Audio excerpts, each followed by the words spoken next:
Today is June 19th, 2003. We are at the Warhawk Air Museum, Nampa, Idaho, and I am conducting a Veterans History Project interview. Present in the room are Barry Hill, who is doing the filming, myself, Sue Paul, I am doing the interviewing, and the woman that I'm interviewing is Maxinne Randall.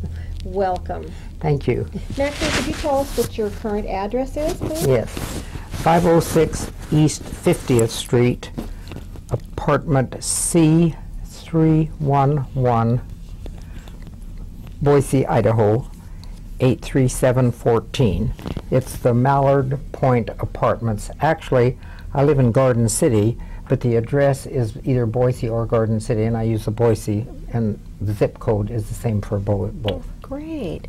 Now, Maxinne, could you tell us the year that you were born and where you were born? Yes, I was born in Caldwell, Idaho, at the old Memorial Hospital, which is now the PEO chapter house, and it was March 12th, 1920.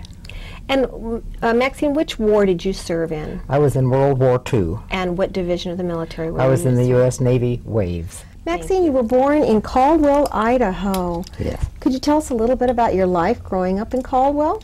Actually, I was born in Caldwell, but was there for maybe a few days, and I grew up in Nampa. Oh. So Nampa is my hometown. And what year was that? I'm so proud of it. I graduated from Nampa High School in 1938. And my friends and I feel like we lived in the best of times. It was wonderful. First of all, my family, I have four brothers, had four brothers, two of them older and two of them younger. And I was the only girl, so that was just a great arrangement. Then Nampa was pretty small during those years then. Yes, it was not much probably of a town. 10 to 12,000 people, probably around 1938, I imagine. And my friends, my folks knew all my friends' folks, and all those things. And we grew up in a wonderfully, I think, carefree, innocent, happy time. And we're so grateful that we had that opportunity, really. What did your father do for a living? Well, my father, bless his heart, he was a mail clerk on the Nampa-McCall train. And so it took a whole day for the train trip to McCall, so he was in McCall every other night. So in the summertime, we had a great time. My dad bought some property on the lake shore, and we had a rustic cabin that was really rustic, but we loved it. And every summer, Mother and my two older brothers and I would go to McCall and spend the time, because Dad was up there as much as he was in Nampa, so it turned out to be a great thing. And that McCall property became very special to our family, and my brother then has a cabin there on that same place now, and we took all of our friends, and we just had a wonderful time at McCall. It's my favorite place in the world is still McCall, Idaho. And do you still have the land or the cabin? Yes, yes. So that has meant a lot to the family. So 1938 you graduated from high school, yeah. And what did you do after you graduated from high school? Okay, can I tell you what exciting thing happened to me as a senior? Yes, okay. Please. Because that was kind of a highlight for me. In 1938, I was selected to be the DAR Good Citizenship Pilgrim for the state of Idaho, to go to the DAR congressional. They call it their Congress, back in Washington, D.C., and there was a girl from each state who went, and we had a week in Washington with just fantastic things happening. We had tea with Eleanor Roosevelt in the White House, and on Easter Sunday, we went to the church and sat right behind President Roosevelt and his family. So that was pretty exciting. Tell us your impressions of President Roosevelt and Eleanor Roosevelt. Well, of course, I was just sitting behind him, but my impressions of her were really so good. She was so gracious, and in physical appearance, she was really rather a homely lady, but in her voice, she did not have a good speaking voice, but she was so gracious, and I think she was such a help to her husband over the years that we never gave her full credit for all the wonderful things that she did and continued doing after his death. So I really had a wonderful impression of Washington, D.C. and the Roosevelts, yes. Was President Roosevelt in a wheelchair when you met him, then when you were there for this? Yes, he was. I don't remember seeing him in the wheelchair. I'm sure that when he came into the church, probably, but I don't remember that. I don't remember that, but I think he was, probably in 38. I'm not sure. Did he seem bigger than life to you? I mean, well, in a way, yes. Yeah. And yes. The award that you were given, now what was that based on? Okay, well, the seniors in Nampa High School were asked on one day we had an assembly, and Annie Laurie Bird, who was our history teacher and a great historian for Idaho, she told the seniors, she said, and we had never done this before in Nampa High School, she said, today we're going to do something special that we've never done before, and we're not telling you what the end result will be, but we're asking you to name the 3 senior girls that you feel best exemplify patriotism. I can't think of all the good things that they said, but being active in school, being active in church affairs, being well-rounded, and kind of being an all-American girl type. But they wouldn't tell us what was going to happen to the people who were selected. So it was a couple of months after that, I think, that Annie Laurie Bird called my parents and asked to meet with us, and she came and said that I had won by quite a good margin over any of the other girls, and what it meant was that I would be a nominee for a selection for the state of Idaho. But there were other girls from all the other high schools who were being selected too, and so she said, would you like us to give this to the press now? And I said, no. I said, I don't want everybody talking to me about it, and I want to keep it secret, you know. And if I get it, wonderful, but with all those girls, you know, I just really didn't think that I was going to have a chance. And so we kept it a secret, except from my boyfriend and my girlfriend and my family, and nobody else knew. And so then it wasn't too long after that one day, and I was in her history class, there was a knock on the door, and she went out, and she came back, and she called me out in the hall, and she said, Maxine, she said, you are going to be Idaho's representative in Washington, D.C. And I let out this war whoop. I mean, you know, I was so excited, and it was great. And the pep band came to the station with me and waved me goodbye, and I mean, I just had, you know, it was a wonderful experience. What is the pep man? Well, the pep band? Yeah. Well, it was, I mean, we had our pep... the band from Nampa High School. They all came to see you all. Storky was my boyfriend, and he was the leader of the pep band, so he brought them all down there to bid me goodbye. And you went by train? Yes. How long was the train ride? Oh, golly, I think it was... We went to Chicago, and then we ganged up with a bunch of other groups. I can't remember. It was the first time I'd ever slept on a train. So it was a whole new experience for me. Who went with you on the train? Well, actually, Mrs. Carl Brown from McCall, Brown Tie and Lumber Company. They were good friends of my dad because he was in McCall so much. And Ida Brown was my chaperone to Chicago. So that was a nice thing for me too. And then I joined up with a lot of the other girls, and we had a special train then on into Washington. So you saw the country. Yes, yes.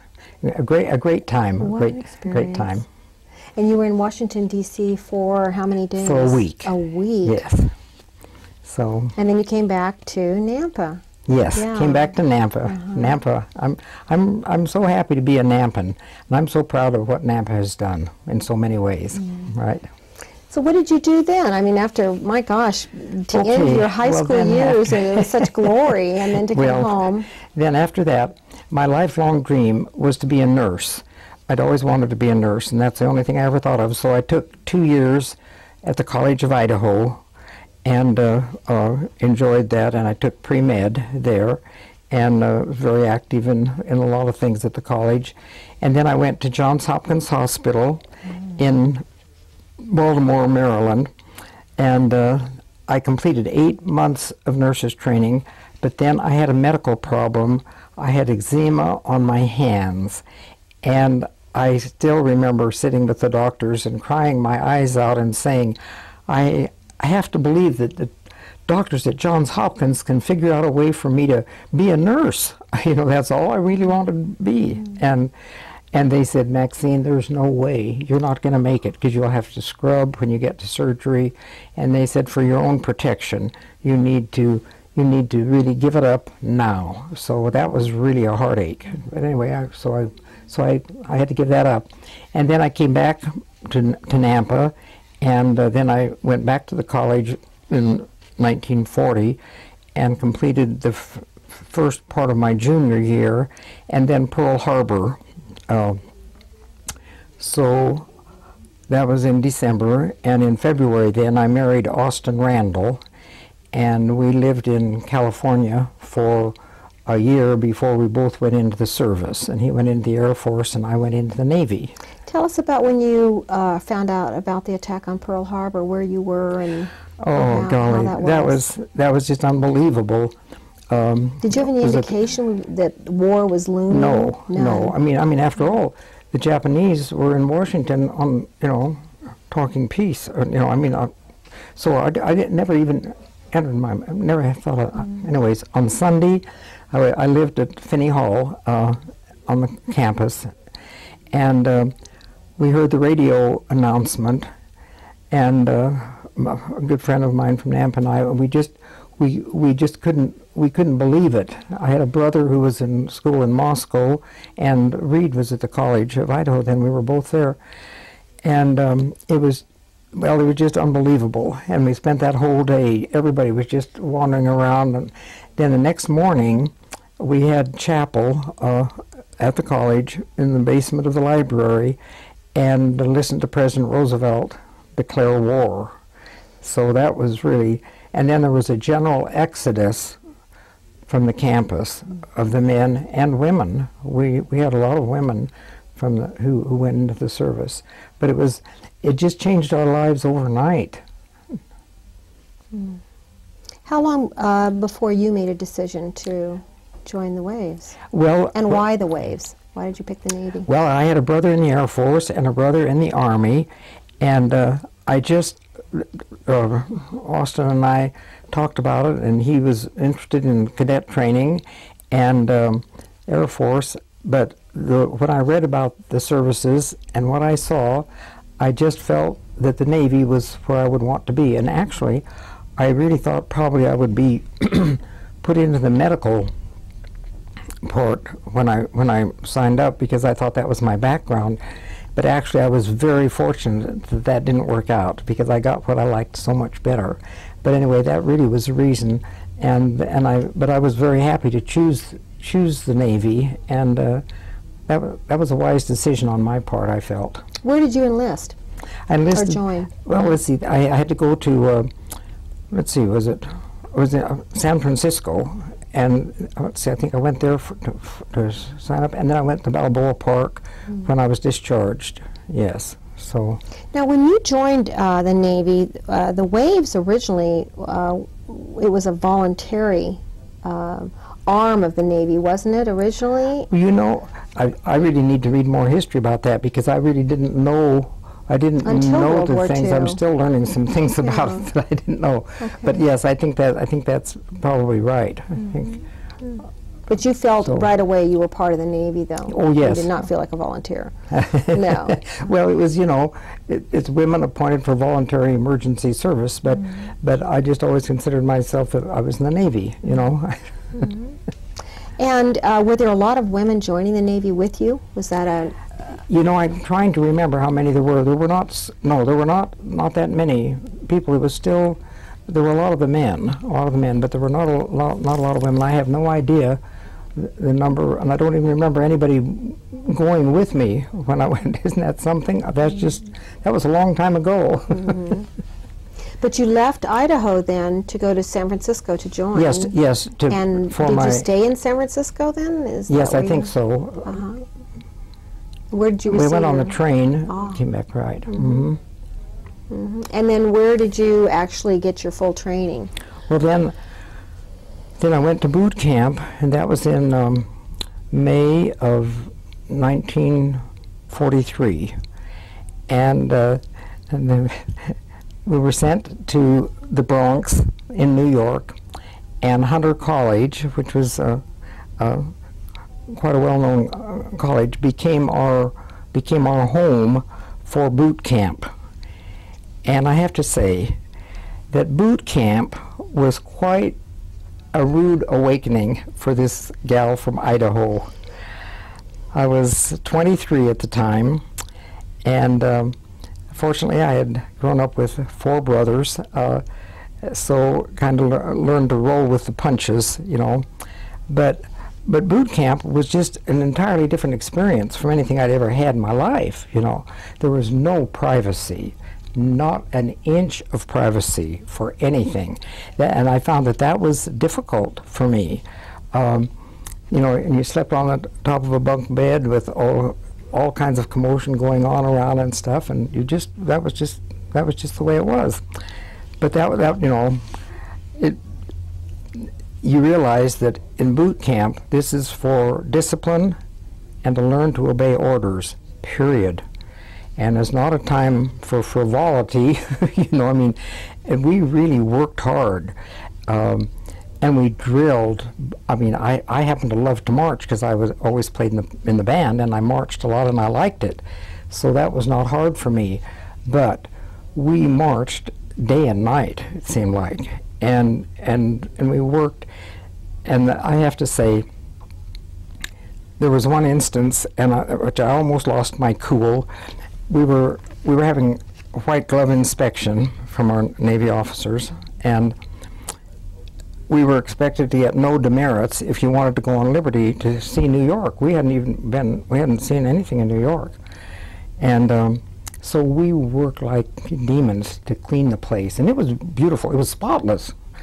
They came in, you know, put their finger over everything, and just so we thought, well, we get no demerits.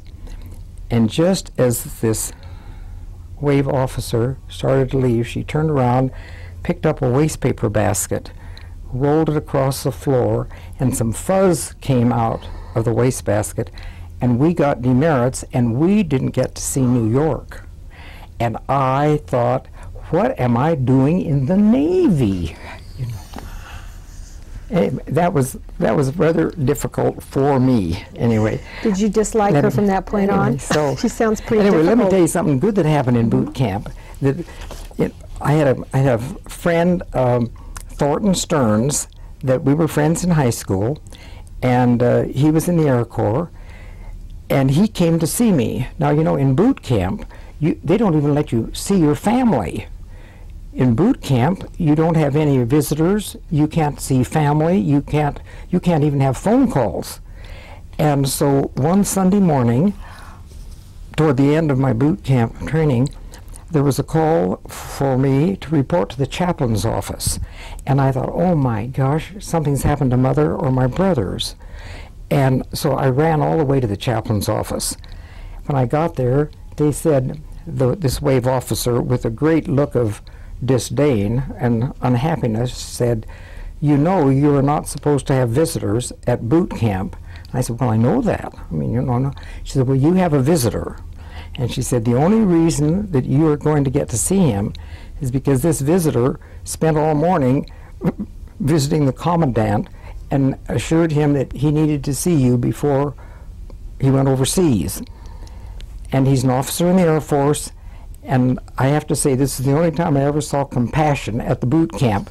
But anyway, that commandant, bless his heart, said, okay. So Thornton and I got to visit for an hour and a half under the watchful eye of a stern wave officer who who knew that officers and enlisted people simply do not, you don't walk together, you don't talk together, you know. And so that was kind of crazy, but that was a good thing. And now Thornton Stearns is the one who recently said to me, "You've got to meet Sue Paul and come over and see," because I had not been acquainted with the museum.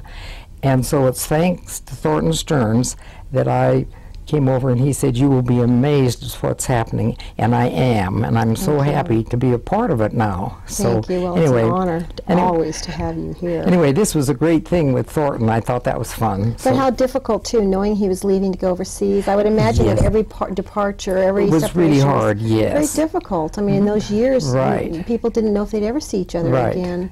Yeah. But here we were from Idaho, so far away from home, you know, and I hadn't seen him, you know, for a couple of years at least, I guess. And so it was, and I didn't even know who was waiting to see me when they went through all of this. I still didn't know who was going to be my visitor, and there was Thornton. And who had that kind of influence? So, yes, I thought, boy, he must be something special. But Thornton said he had to work pretty hard to get in, but he did. So that was good. Now, were you given, during training, at what point were you given choices, all of the women, choices about what they wanted to do in the Okay, waves? toward the very end, probably the last couple of weeks, I would say, they posted the kinds of jobs that were going to be available. I was in the 7th Battalion, and at that point, I thought, well, thinking about medical, but the more I always loved aviation. I've always been interested in aviation. And so when I looked at the descriptions, the two things that I thought I wanted to go for, if I could, would be either control tower operator or link trainer instructor. Those were the only two that just really looked great to me. And in addition to that, you'd be based on a naval air station, which was always an advantage over one of the great big stations, you know, where you had thousands of people. The naval air stations were all comparatively small.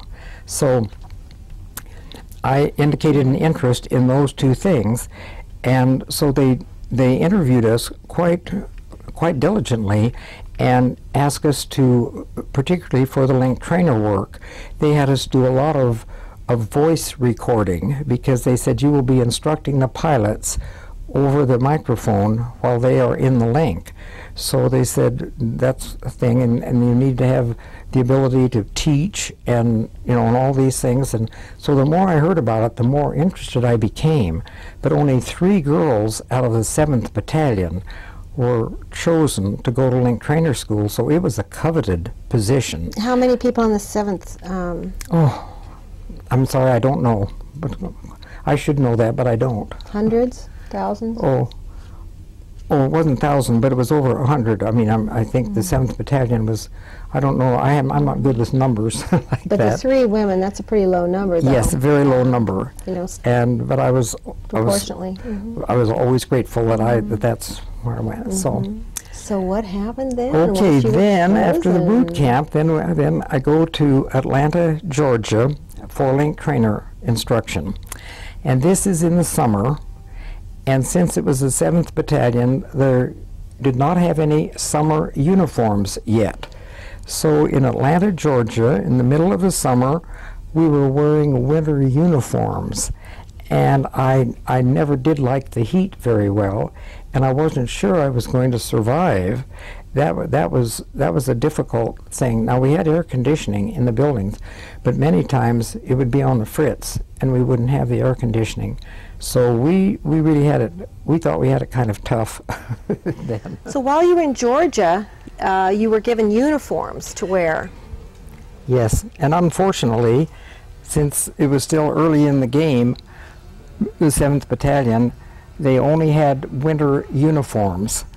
So we had to endure the heat of Atlanta, Georgia in the summertime in winter uniforms, and I think that was almost above and beyond.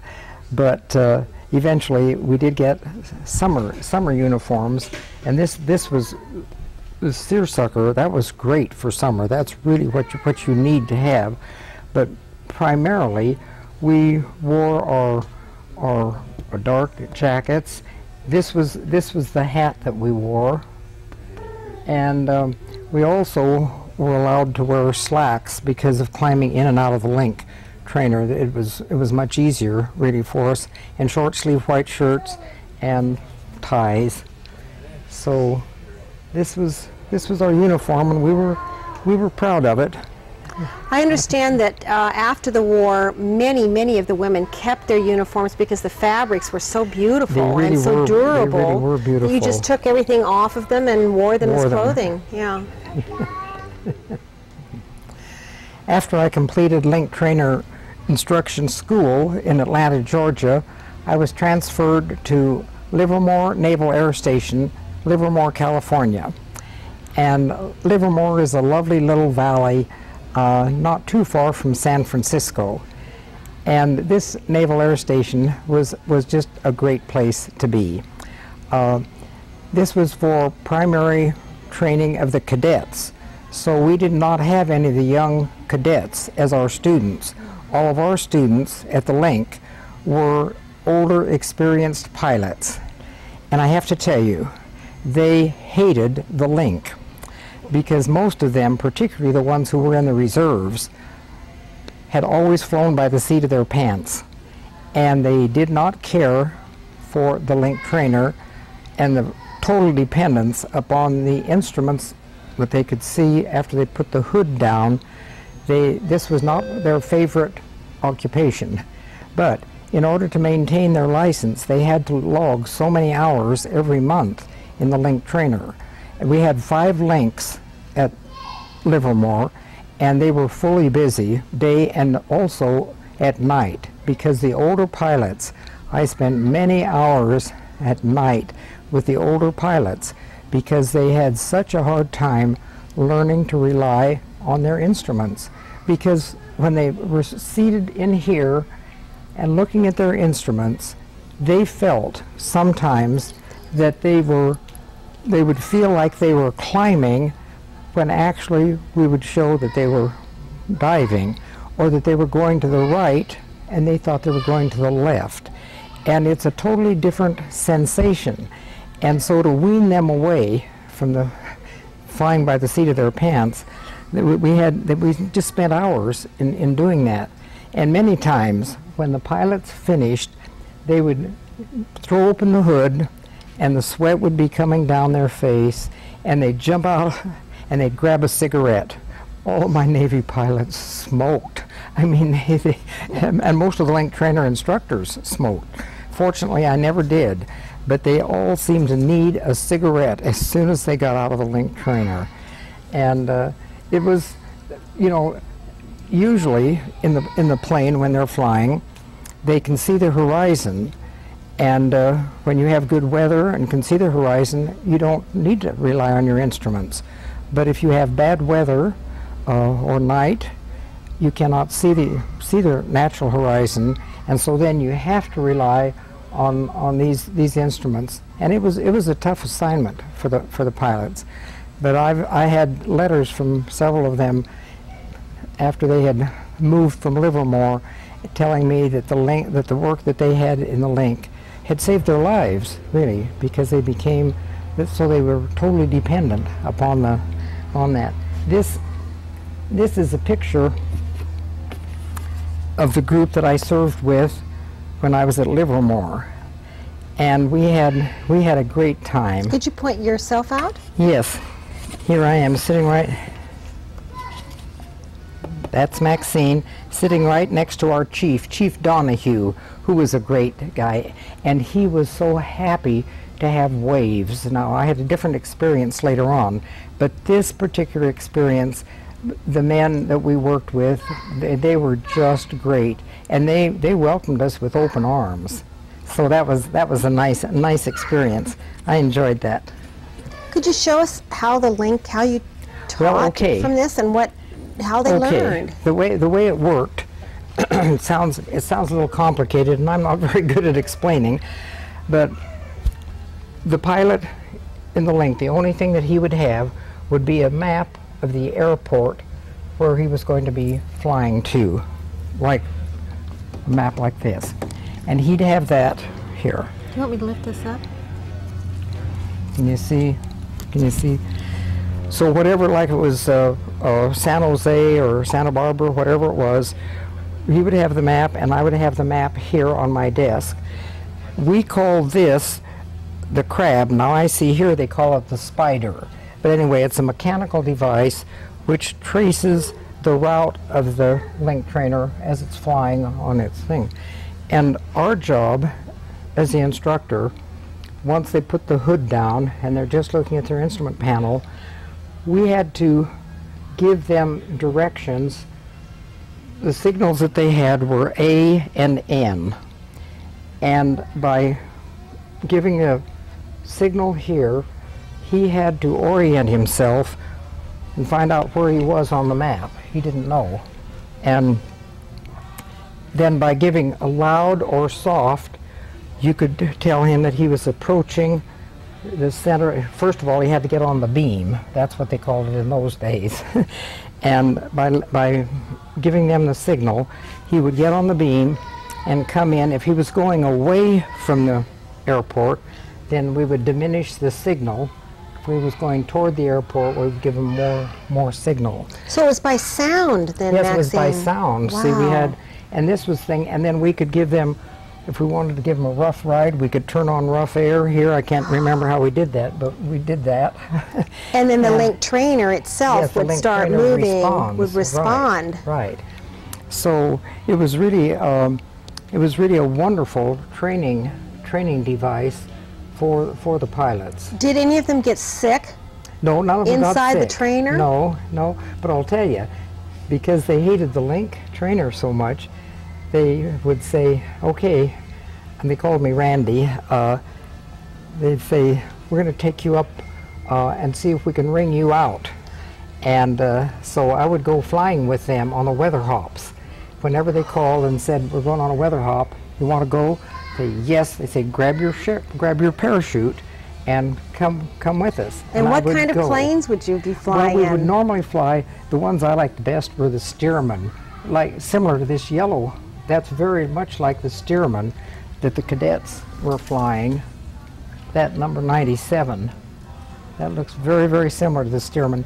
And I loved that because it was just open air. I mean, you didn't have anything over your head, and you just had the seat belt and your shoulder straps is all you had. And they went through acrobatics. I mean, a lot of acrobatics, and I never got sick.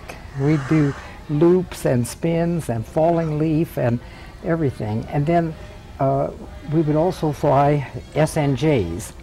And we flew out primarily over San Francisco Bay. And the most exciting event that ever occurred for me was unbeknownst, not planned by me.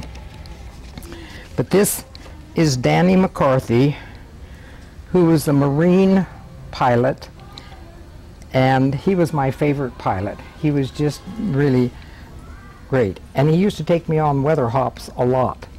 And this one day we were flying San Francisco Bay, and all of a sudden I realized that we were headed toward San Francisco, the bridge, you know, and I thought, oh, well, he can't be, we're not going to. The Golden Gate Bridge? The Golden Gate Bridge. And we fly under the Golden Gate Bridge. And after we did it, he said, Randy, that never happened. You never flew under the Golden Gate Bridge. That never happened. I said, my lips are sealed. And about a month later, a pilot from another base was court-martialed for flying under the Golden Gate Bridge. So we were really fortunate. But I was really scared because it was really close to the water. I mean, you know, and it was dumb, but it was exciting. And the reason, you know, the reason that the pilots had to let off steam, all of these pilots really wanted to be overseas. They wanted to be fighting. They didn't want to be teaching cadets and sitting in the link trainer. And so when they had a chance to fly, they were really risky. They did a lot of things, flying and buzzing things and stuff all over Livermore Valley. Those people, I'm sure, really thought that the Navy was going to hell in a handbasket. But really, they really had to vent their their frustrations because they all wanted to be overseas and they didn't want to be instructors. So anyway, I just loved going flying with them, and I would go whenever they asked me. I always went. So that was a real fun thing. And another fun thing was that one of my students, I guess that picture is back, I'll have to get that when we go back in the other room. One of my students was Robert Taylor, who was a well-known film artist. This would be for people my generation, not for the younger people. They won't know who Robert Taylor was from Adam. But anyway, he was handsome and he was a good instructor, and also the husband of Norma Shearer, Marty Araget, was another one of my students, and he was there at Livermore. So that was kind of exciting. So how long were you at Livermore? Let's see, I think I was there about 14 months. Wow. And I was there for VE Day. Yes, and we had a big celebration. Yes, that was... How many students did you have during that 14 months, do you feel? You know... You remember? I don't remember. Now, we were busy. We were scheduled every day. I mean, all day long we were scheduled. And I can't remember even now how long a session would last. Isn't that funny? I don't remember those kinds of details, which I should.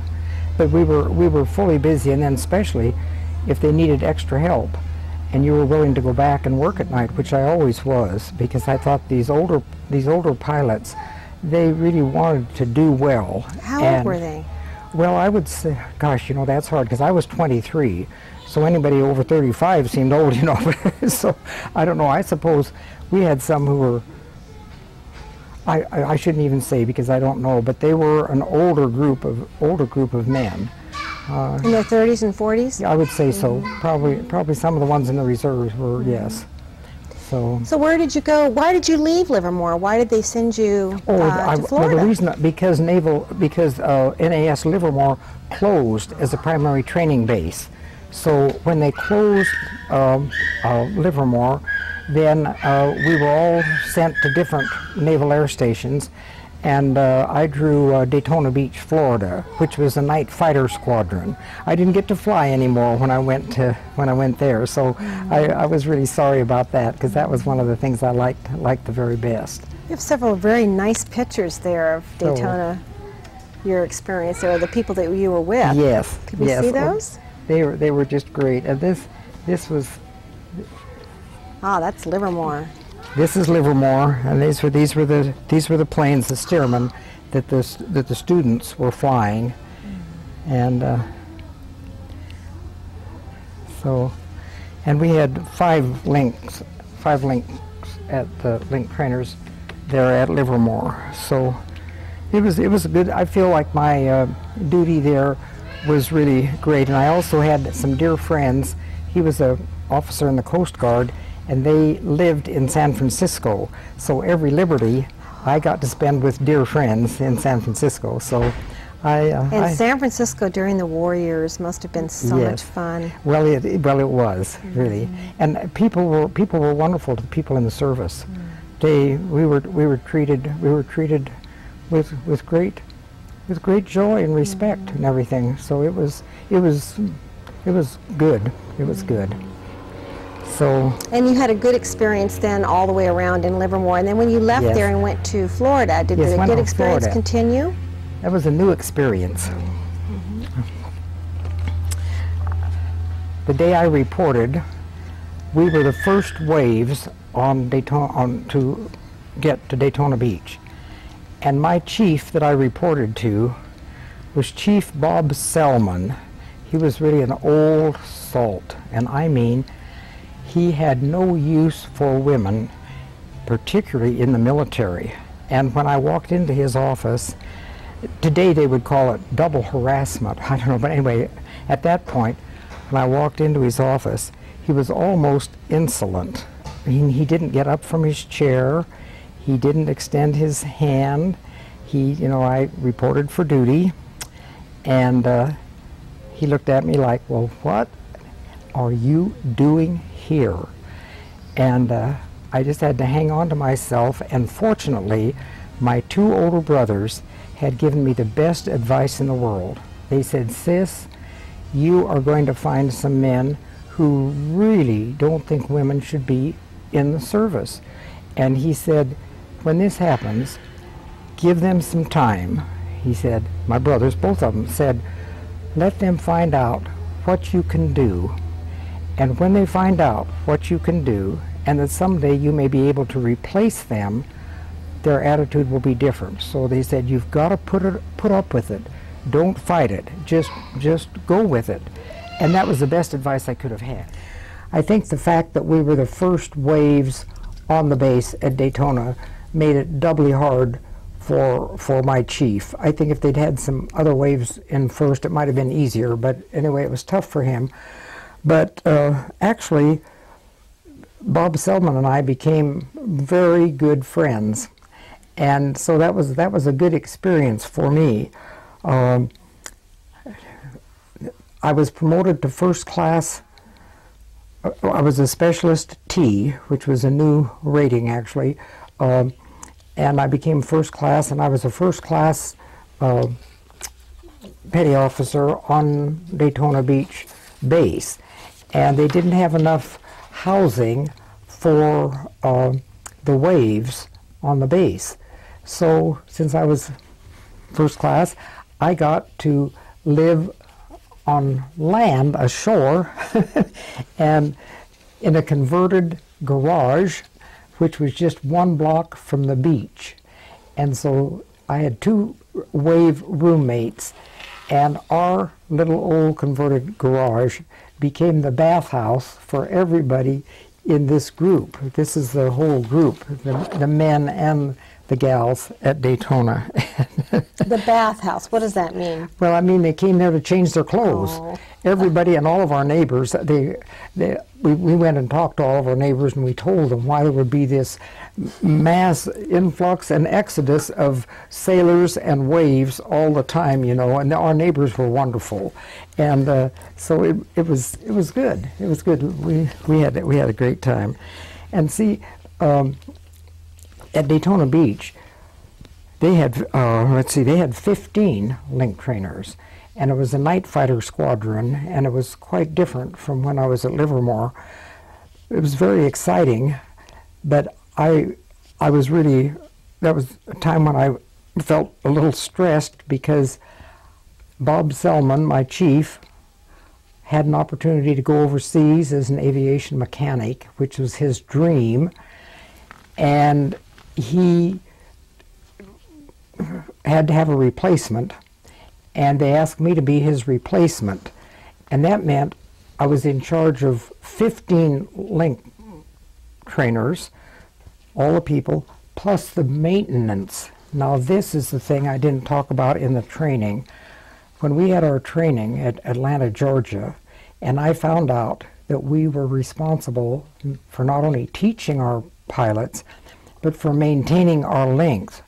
I don't even know how to use a screwdriver. I mean, I am just terrible. And I thought, oh, I can't do it. I thought, well, you've got to do it, you know.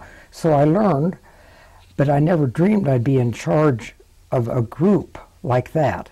And so Bob Selman, my chief at Daytona, spent nights with me before he left for overseas to help me and to write down a million things about things that could go wrong and what to do. And he worked diligently with me because he wanted to be released for overseas duty. And he says, "You can do it, Randy. Now you can do it." And I thought, well, okay, I can do it, I hope.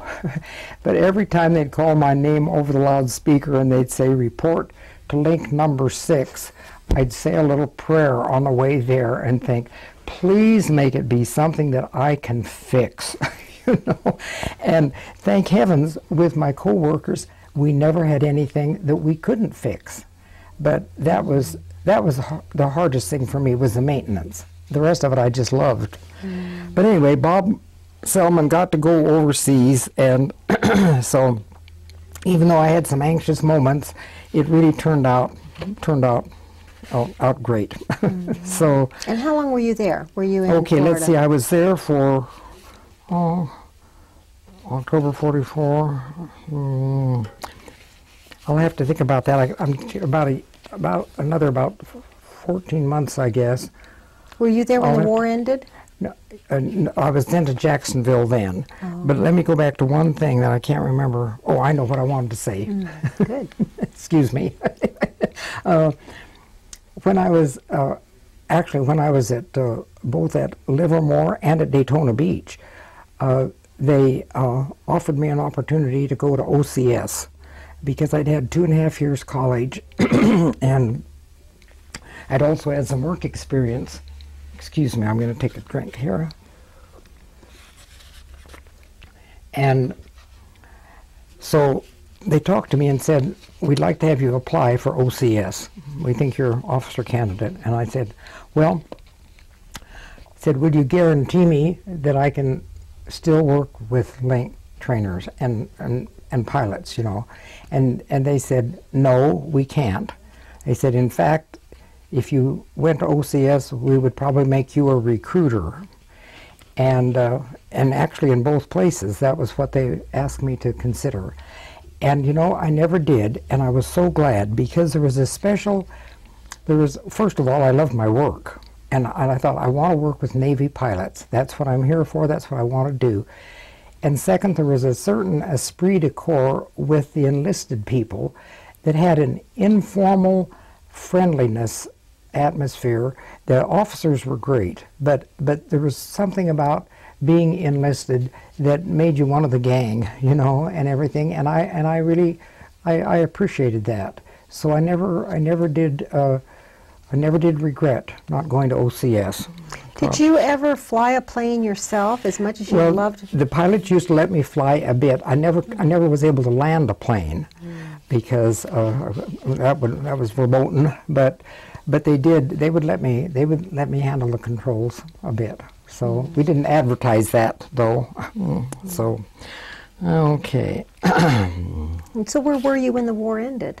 Beg your pardon? When the war ended, where were you? Okay, I was at Jacksonville, Florida, and I was only there for about 2 months. So I'm trying to add this all up, and I had it written down someplace, but can't remember.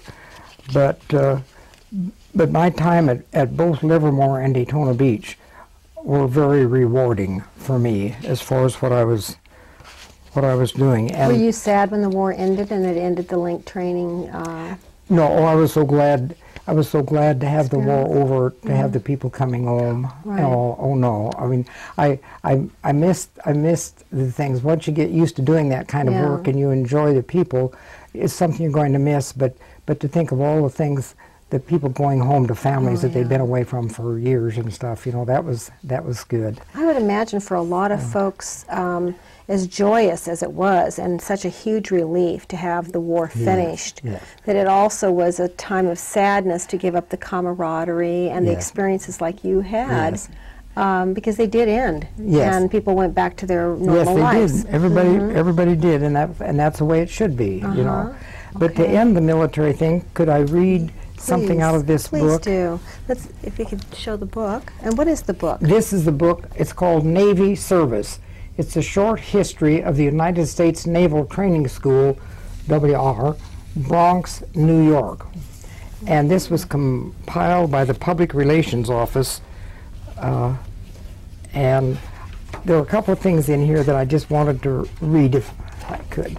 Talking about. It says on 9th of January 1943, the Navy Department announced the imminent opening of the United States Naval Training School on the Hunter College campus, the Bronx, New York, where as many as 5,000 enlisted personnel of the Women's Reserve, U.S. Naval Reserve, can be trained at one time.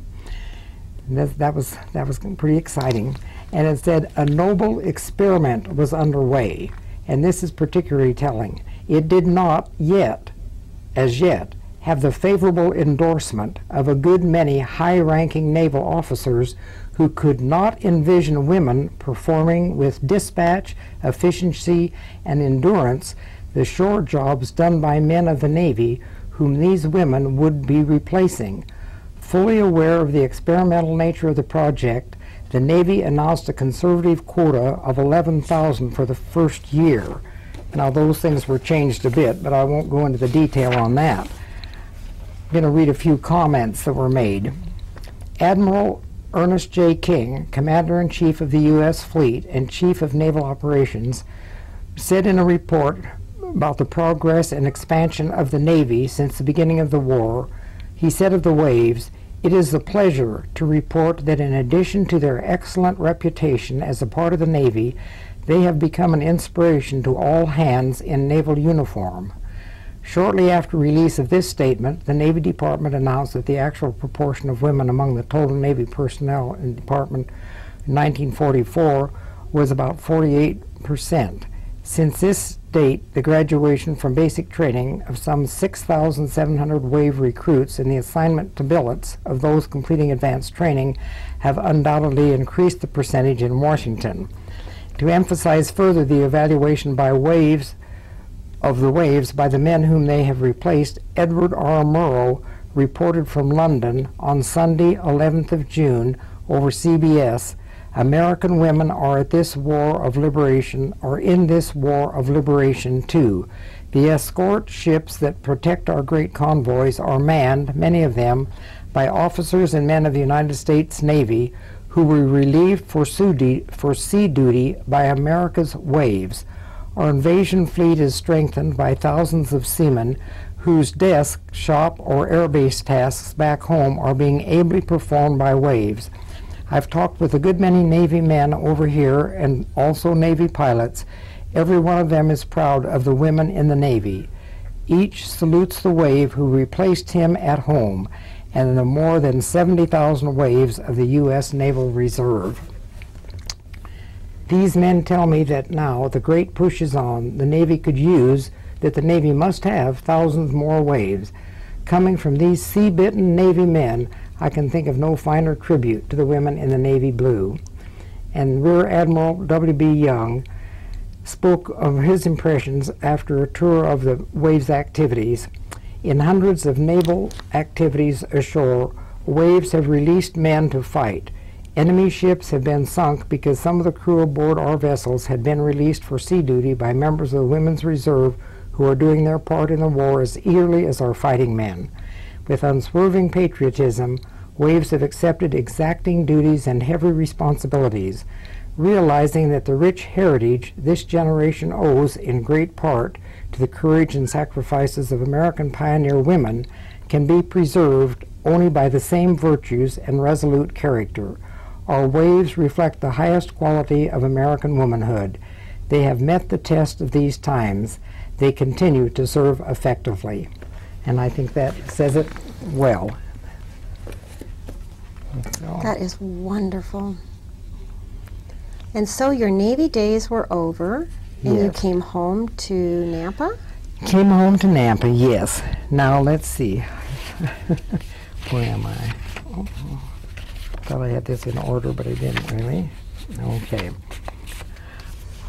Okay, I returned to Nampa, and actually I was divorced toward the end of the, about the middle of the war. So when I came home to Nampa, I was divorced, and I entered the College of Idaho in January of '46, which was, I had left in the middle of my junior year when I went in the service, and this turned out to be just a perfect time.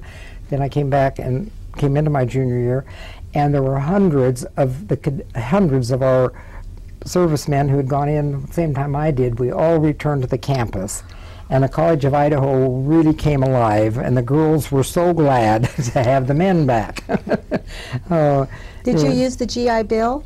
Yes, and I was so grateful. I think that the GI Bill was probably one of the best pieces of legislation that has ever been enacted. It's been said that the GI Bill educated America. Really, it did, because I would have gone back to school anyway, but it would have been harder, and I still had to work. I worked in the bookstore and the library in order to finish. And in fact, when I first came back, I was just tempted for a bit to use my GI Bill to learn how to fly. I thought, oh, I would love to do that, but I thought, now, you've got to be sensible. You better get your degree. So that thought was a fleeting thought. Anyway, I graduated in 1947. I was quite active at the College of Idaho and loved it. And at graduation time, I was selected as the Outstanding Woman Graduate. So I thought that was pretty nice. Also, in 1999, there is an organization on campus that's a half-century society, which is for all the graduates who've graduated over 50 years ago, and there are a lot of us now. And they have a big awards banquet. And the Soar family was awarded the Heritage Award because we've had 29 members of our family or our spouses or our relatives in our family attend the college. My dad attended the college when it was still an academy in 1909, so this was a long time ago. And so that was a really nice thing. Okay. I married Ken Stevens in December of 47. Mm-hmm. And you And stayed in Napa? was married actually was married to him for 29 years, and we spent most of our time, 21 years of that time, in Albuquerque, New Mexico. He had a brother who was living there, and we went there, and that turned out to be a really good thing, although I went kicking and screaming because I didn't want to leave Idaho, and I always thought I'd just stay right in Idaho forever. But Albuquerque turned out to be okay after I realized that I was going to be there, and you better make the most of it. And I had a wonderful job working for Sandia Laboratories, Sandia National Laboratories. They were part of Western Electric at that time, and very much working with Los Alamos Scientific Laboratory. And you had to have the top clearance to be able to work there. I had the FBI investigate me completely in order to be able to work there. And I worked there for 21 years. And I had a number of jobs. Being a woman at that point in time, even though you had a degree, you had to start at the lowest rung as a typist clerk if you wanted to start. But they had a good policy of promotion from within, and if you proved yourself, this was the place to work in Albuquerque. My brother-in-law told me this. He said, if you want to work, go to Sandia Laboratories. So I did, and I was always glad because I had wonderful friends there. I had a very trying job for about 8 years as secretarial supervisor of 75 technical secretaries, which was I was having to assign each secretary to the right PhD. We had acres of PhDs there because it was an R&D establishment. And let me ask you, that leads me to really my final question. In what way do you feel that the war years and your experiences, obviously the way you handled yourself as a wave was influenced by the way you were raised as a child. How do you feel that those years during World War II and what you went through as a person from that era made you what you became the rest of the years of your life? In what way did that influence you? I think that the war years really were an experience that you just, if you haven't been there, it's hard in a way to talk about it because boot camp was when you think back on that, you thought you really wouldn't want to go through it again, but it was really a great experience. And I think you become more tolerant of other people and other people's views, and you learn to work. I've always liked to work with people anyway, but I think it gives you a new appreciation for the people who are in the service full time, and the things that they do. So I think being a veteran, I've always felt like that applies more to people who were overseas than the people who were here. But nevertheless, everybody serves in his own way, and I'm just terribly proud of the fact that I was able to be a wave. Maxine, so when you left the military, what did you do with your life? Where did you decide to go? Well, to start with, I returned to the College of Idaho and completed my work there, graduated in 1947. And then in 1947, I married Ken Stevens, and we spent the next 21 years in Albuquerque, New Mexico. During that time in Albuquerque, I was very fortunate to work at Sandia Laboratories, which is a research and development laboratory. We were part of Western Electric at that time, and they had 7,000 employees, and Sandia was doing highly classified work for the Department of Defense. We were all required to have a Q clearance before we could work for them, and we worked very closely with Los Alamos Scientific Laboratory, and I enjoyed my work there very much. Actually, I worked there for the full 21 years, and my primary jobs, I worked, to start with, I was a clerk typist, and I worked up in the system, fortunately, and became a staff member, and I was a staff member in personnel, and then a staff member in medical, and a staff member in security. Thoroughly enjoyed that work. I took early retirement in 1976 and happily returned to Idaho. I was divorced in 1976.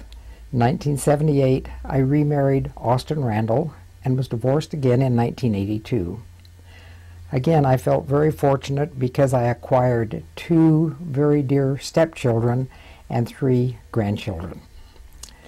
After returning to Idaho, I found that I needed and wanted to work again because I'd always enjoyed work.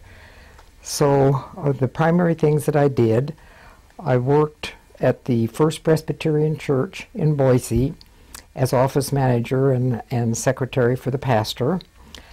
And then I became a workers' compensation consultant for several insurance agencies in Boise.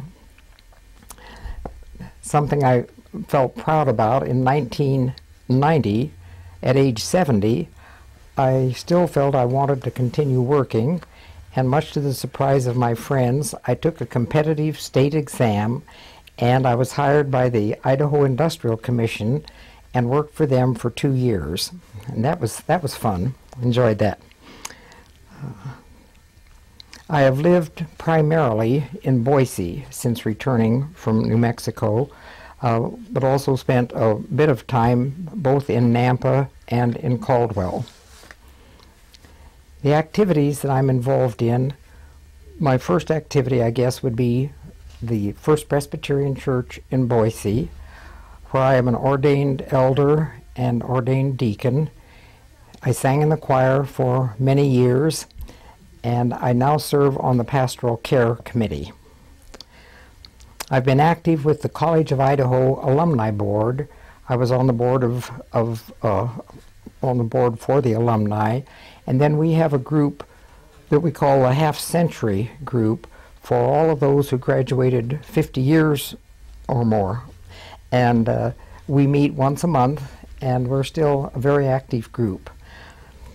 In 1999, the college awarded at one of their special convocations a Family Heritage Award, and this was presented to the Soar family, and I was able to accept the award for the entire family. This is given because of the loyalty of a family and the number of people who have attended over the years.